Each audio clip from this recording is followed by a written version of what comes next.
Dubai International Airport will officially release passenger traffic figures for the past month tomorrow. They are widely expected to record a substantial rise. Earlier, I asked Paul Griffiths, the CEO of Dubai Airports, about current projections based on factors like the success of the vaccination drive here in the UAE and around the world. Well, you can imagine after 20 months of the global pandemic and with 330 million people in the travel industry worldwide greatly affected by this, at last I think there's some grounds for optimism. Figures I think are going to be surprising for some people, and I think again Dubai leads the way in the global recovery of air travel, and we are projecting, I think by the end of the year we're going to see some strong growth between now and the 31st of December. So what are the key factors at the moment for driving renewed growth? Is it the vaccine rollout particularly?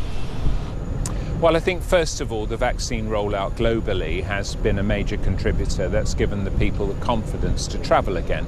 I think also the harmonisation of government restrictions around the measures necessary to keep people safe have at last been understandable and consistent. So people are getting the confidence back to make the steps to travel around the globe. And we're seeing those numbers come through very strongly now.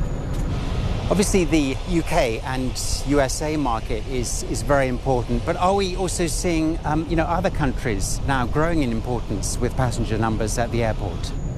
Well, we're seeing now the US and the UK and obviously the European markets coming back. Very significant contributor is the opening up of India to the US, because of course Dubai has always been a very strong hub for traffic between those two continents. Africa coming back very strongly as well. The things we're waiting for now is the opening up of Australasia and also the Asian markets, which have still got some way to go to get towards full global recovery. When do you expect to see passenger numbers returning to pre-pandemic levels? Well, we're expecting the end of the year to be around the 28 million mark, and then next year projecting something like 57 million. Traffic has slumped this year by about 74%, and of course that means that we've got quite a hill to climb, but we're confident by the end of 2024 we should be pretty much back to pre-pandemic numbers and get back on our growth path towards the 120 million we expect to accommodate at DXB.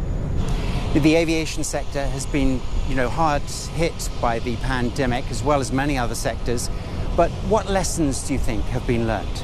I think there have been many lessons, actually. I think the focus has been on what happens when you shut down an industry that's transported in a single year something like 4.5 billion people.